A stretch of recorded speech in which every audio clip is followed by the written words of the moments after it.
I'm super excited to be here to share with you guys my first official time up here on this stage. Yay! Yay! My name is Kevin. If you're new, and I guess I'm minister in training is what I've been called. So I'm super excited to be sharing with you guys today. And my topic is the mysterious power of words. And my obsession with words, I think, really began when I was a kid. My grandmother in Hawaii used to play Scrabble with me when I was a kid. That was like our thing. It's like to challenge grandma. If we could beat grandma at Scrabble, we were like doing something pretty special. So I just love Scrabble, and I've loved words, and I've been obsessed with words, and I even play Scrabble on my computer now whenever my wife will allow me a few days on the computer to play Scrabble, and I do that. So anyway, I've been obsessed with words. So to talk about words, we got to go back to the beginning. So I'm going to talk about where the first words were actually spoken, and I think instead of just telling a story, we need a couple of volunteers. I need a guy and a girl. You're going to be actors in training or whatever. Come on. You don't have to say any words. I just need a guy and a girl. Come up on stage. One guy, one girl, or three guys, two guys and a girl. That could work, I guess. All right. So back in the day, come on, guy and girl. These are cave people, all right? So back in the day of cave people, no talking, you can't talk yet. They're cave people. So back in the day, there was cave guy and there was cave girl. And cave guy, you've been wandering the plains for days. You're hungry. You got 5 kids back at the cave. Your husband broke his leg, sidekicking a woolly mammoth in a hunting accident. So you guys are out of it. You're it. You got to get food. Your kids are starving. You guys are starving. It hurts, and you know what it feels like. But the cool thing is you've been going to Unity Cave down the street. So you're a pretty evolved being as far as cave guys go, right? All right. Cave woman. All right, you guys switch places. Okay. Cave woman. I don't know why I like looking this direction. It's easier for me. Right. Okay, so cave woman, you are out on the plains. You're hunting. Your partner has just been killed by a saber-toothed tiger, so you're all alone. Okay. You're sitting by the river, and actually you're a really good hunter, so you just took down this giant beast thing, right? And you're eating it, and you got way more than you can eat, but you're just sitting there eating. It's huge. It's huge. And you're just stuffing your belly, but you're sitting there going, every time I kill something, some big hairy dude comes along, he starts sweet grunting me, and then he'll end up taking my food, and I'm left with nothing, and it's not going to happen to you again. All right? Go. Wait. Props are all the thing in Unity now, so here you go. Oh, yeah. What do you get, cave guy? You have no words. What are you going to do? So here's what you're going to do. He doesn't know what to do. She doesn't know what to do. Moving in a little closer. You're going to try to grab that thing. You're going to try and scratch his eyes out. Scratch his eyes out. He's trying to take your food. He's scratching his eyes out. Scratch. She's not very vicious. I don't know why. You're scratching his eyes out. You're scratching his eyes out. And all he wants to do is say, look, it's okay. I'm not going to take all your food. And he tries so hard to eke out these words. He doesn't know what to say. He wants to communicate with you. So he says, Ahyee, Loobahee, Ehwyoo. Say it again. Ahyee, Loobahee, Ehwyoo. Again. I love you. I love you. It works. The words worked. And the first words were spoken.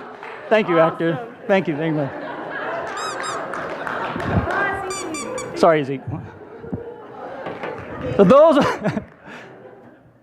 I know for a fact these were the first words spoken. Now, even the world as we know it, if you follow Christian religions, the world started with the Word, right? In the Bible, it says the Word of God. In the beginning, there was the Word, and the Word was God, and it was good. Or that there be light, and that started the world. Just words. If you're Hindu, Buddhist, or Sikhist, it started with Om, just like Sean shared. Om is a very holy, powerful, it's like the thought to be the start of all other words out there. It was this beginning of the universe. Om. And I'm not sure who was there to hear this at the beginning of the universe, but somebody heard it. It was like Mr. God and Mrs. God were like, honey, look, the universe's first words, Om. So cute. So that started everything. So it doesn't matter what you believe. The world was started with words, right? Words are powerful. So let's talk about our words that we use on ourselves first, which starts inside. What are the words that we tell ourselves? So here's something really weird that I don't know why I got obsessed with this lately, but in conversation, what happens? Rachel, we're going to talk. What happens in our brains? Never mind, I'm going to answer that. So what happens is I've got this feeling that I want to convey to you inside, right? So I've got this thought, this feeling, this desire, whatever it is, and I look in my database of words, and I come up with the right words to convey this feeling, and then I kind of alter those words based on you. Maybe you speak a different language. Maybe you're way more immature than me, so I got to use simpler words. This is highly possible. And I convert these words, and then I share them with you, and then you take those words, you run them through your database in your head. Your database is likely very different than my database of words. So the meaning to you, when you convert that to meaning in your heart, it's likely a little different, right? And then you take that and you go, all right, now I'm going to send it back to him. And then you come up with your feelings and your words, you send it back to me, and it goes back and forth, right? We all know that. That happens. That's how we communicate. So here's the weird part. Do you guys ever talk to yourselves in your head? Like, you're constantly talking to yourself in your head, right? Why? We know what we're feeling, but somehow we take these feelings, this knowing in our hearts, and we convert it to words for us to reinterpret the words back and listen to the words. Isn't that weird? I started thinking about this. I'm like, what the heck? Why do I have to talk to myself? I know what I'm feeling. I don't need to say it to myself. Right? But that's the power of words that we've evolved to use words even when we're talking to ourselves, which is kind of strange. What's the most powerful two words? Well, it's debatable, but in unity, what are the most powerful two words you can say? I am. Thank you. I am. Those are sacred words. And in fact, if you got to go back to the Bible again, Moses asked God, I got to go tell people about you. What's your name? And God says, I am that I am. Or, I am that I am. I'm not really sure what God sounded like. And Moses is like, that's a weird name, but whatever. So he takes his back and he shares this with everybody. So I am it's a core, foundational, spiritual affirmation of what you are as a being. You're divine, each one of us. We're divine, and when we say I am, we're affirming that. So I want you guys to think right now, what sort of I am statements are you using every day that are not in alignment with your divinity? Do you say, I am sick? I am not very good at typing? I am not a good skier? I am lonely? Are you saying these things to yourself? Once a day, twice a day, every day, all the time, never? It's so powerful that this I am statement, this holy statement, that we sometimes abuse it and use it on ourselves to affirm that we're not divine, we're not as good. So the way to do that differently is to just take that I am statement and add some feeling to it. So I am feeling sick today. I am feeling like I'm not a great skier in this moment. Could get better. I am feeling alone at this time, but it's temporary. So you can say I am feeling, but don't ever say I am not good enough, not whatever. Does that make sense? I am is one of your most powerful statements. I was also, I've been going to these classes, these ministry classes. In one of my classes, we got this challenge that we had to go and stand in front of a mirror, which was really weird for me, and to say a prayer or an affirmation to yourself in the mirror. And for some reason, this was really hard for me. I don't know why. Most people, I don't know how many people. How many here that's easy for you to do? Has anybody done that? So probably less than more. Maybe just nobody had ever done it. Well, it's easy for you, Eric, of course. Cheater.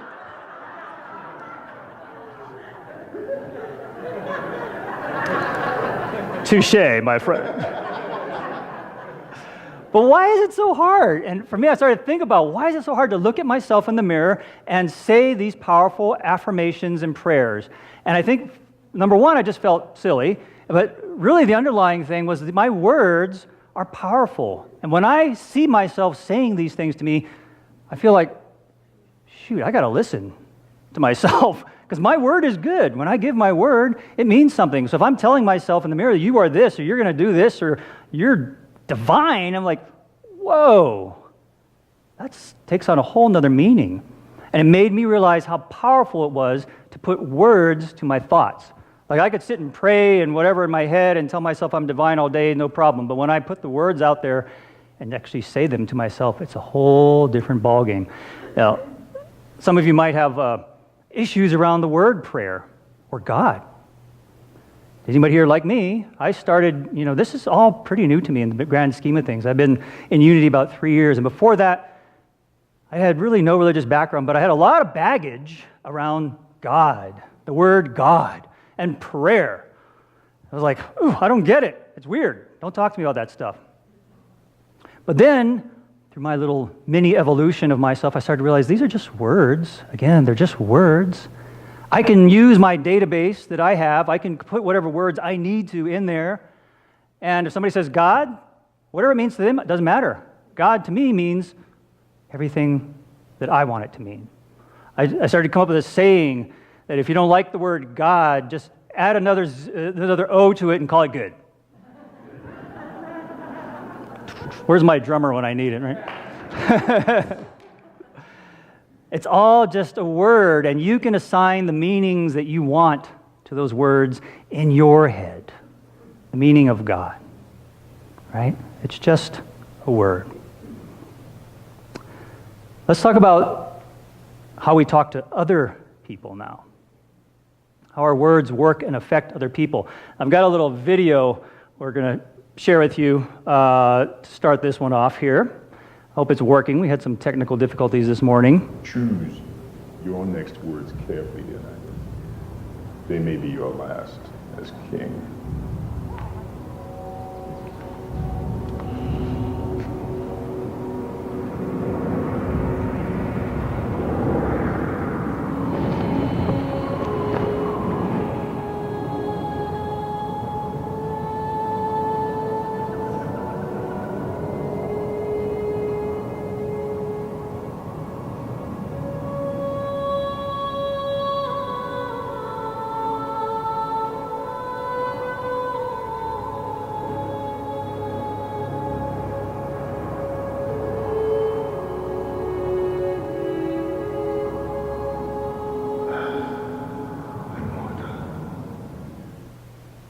Ooh.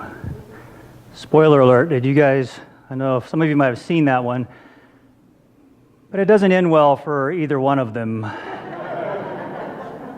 It doesn't. And I have to admit, one of the things I haven't shared with a lot of people, but action movies, this used to be one of my favorite movies, but in the last 3 years ago, I actually made a commitment to swear off all violent movies, all negative influence that I didn't have to put up with, as words coming into my soul, so I no longer watch these. So I don't suggest going and watching the movie, because he didn't end up using kind and loving words, and of course everybody died, right?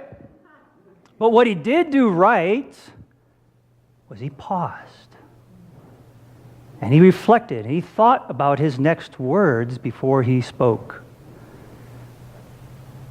Do you know that a 2-second pause in your conversation with somebody, if you're in an interesting conversation, putting a 2-second pause before you respond can increase the perceived quality of your conversation by about tenfold. And why does it do that?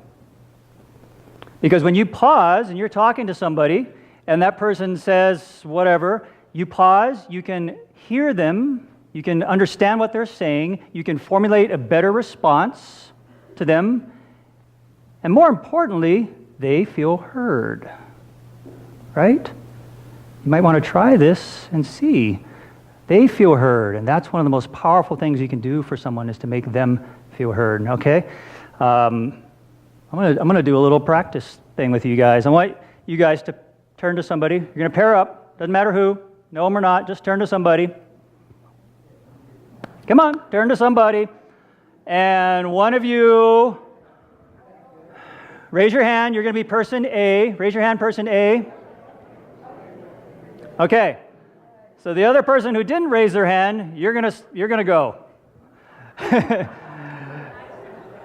And what I want you to do is just to look at this person, no words. Shh, we don't have words yet.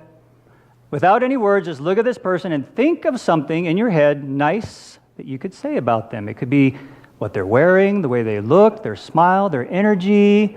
If you know them, you could say something about their personality. Don't say anything, just think it and look at them. Just think of them, think of something nice, and look at them. Even if you don't know them, you can always come up with something nice to say. All right, now look back this way.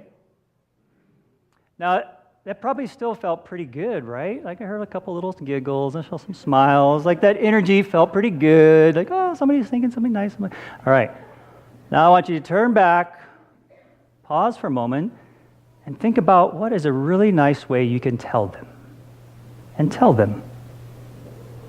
Tell the same person what you were thinking about them. And mean it.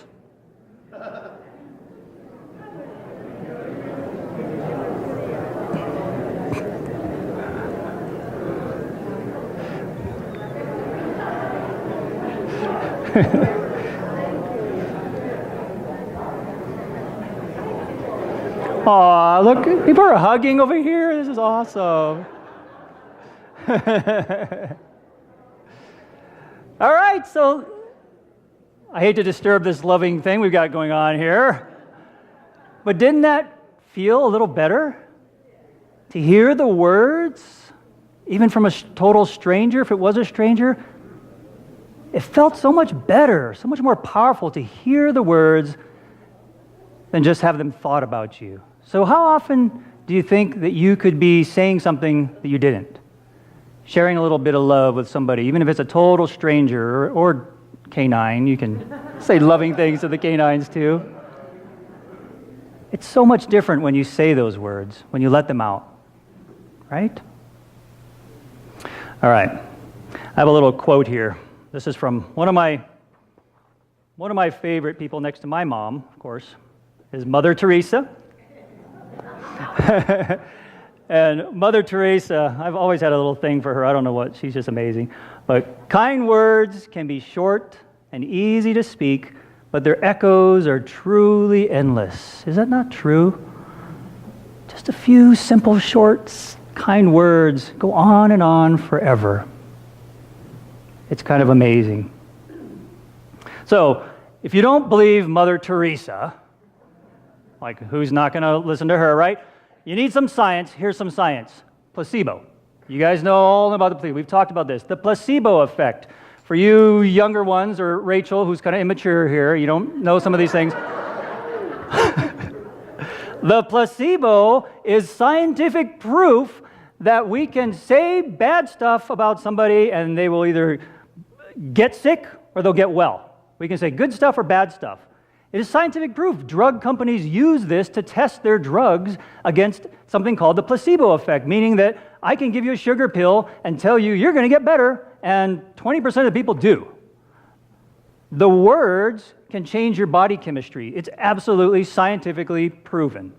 And the opposite, nocebo, some people haven't heard of nocebo, is the opposite, where they'll give you a drug, fake drug, sugar pill, and say, this may have side effects. You're going to poop your pants, and you're going to go crazy and all this stuff.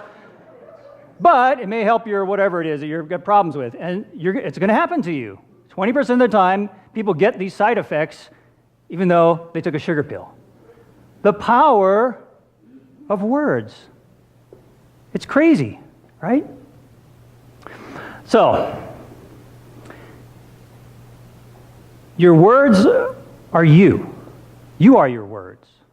Are they loving and kind? They matter. Now, if you would, everybody close your eyes. If you're comfortable, if not, stare at me, it's all right. Your words are you. You are your words. Are they loving and kind? Your words matter. Now, with your eyes closed, did you notice there's a different effect? Do you notice that you hear the words a little differently? They might have more meaning to you with your eyes closed. Closing your eyes to listen is one of the most powerful tools we have, whether it's listening to a podcast or something that's inspirational, listening to music. You can open your eyes now. In conversation, it's not really a great idea to close your eyes because people kind of think you're weird, like this person's falling asleep while I'm talking to them. This is awkward. So in conversation, we have body language, we have eye contact, all of that matters, right? But whenever you're not in eye contact, I'm on a phone, I'm actually closing my eyes during phone calls, unless I'm driving, of course, because I feel like I can be present. I can feel like I picture that person in my head as I'm talking to them, and I hear them 10 times better than if I'm trying to talk and do 100 different things at the same time. All right? That really matters.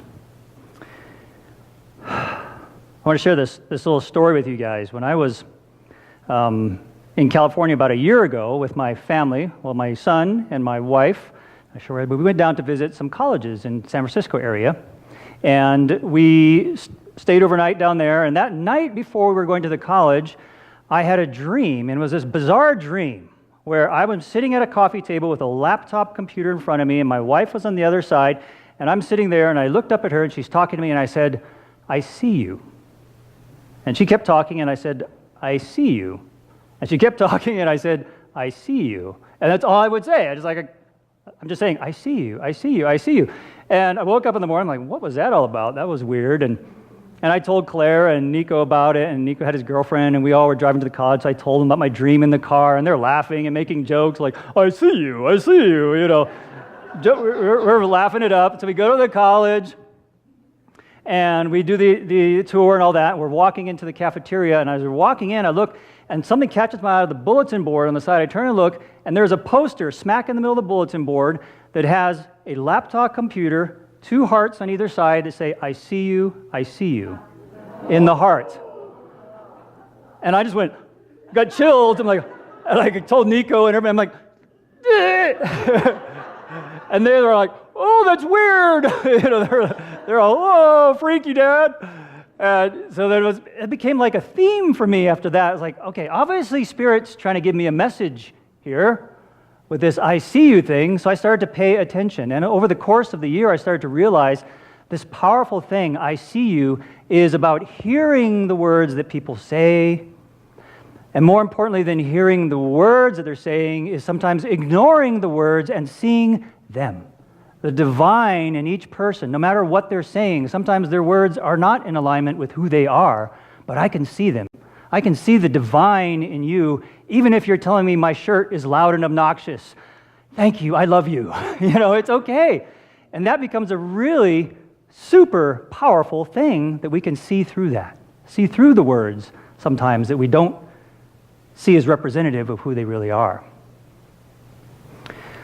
So, after this experience with I See You, this is not too long ago, maybe a couple of months ago, I woke up in the morning again, and I had this urge, and after I took care of that one, I had this urge, and it could have been a dream, but I don't remember the dream, but anyway, the urge was, find a book about compassionate listening. I was like, all right. So, of course, we go to Amazon and start compassionate listening, and the first book that pops up, big bold letters, I'm not kidding, first book that pops up, I Hear You. So I'm like, all right, another message I need to follow. Bing, order that book, download it, start reading it. And I've come to find out it's a great little simple reading book that's so direct and powerful about compassionate listening. And compassionate listening, those of you who have been to couples therapy before, you know they teach you how to listen, right? Like, repeat back what you just heard. You said that I'm a piece of and I'm blah, blah. Yes, you are a piece of and you know.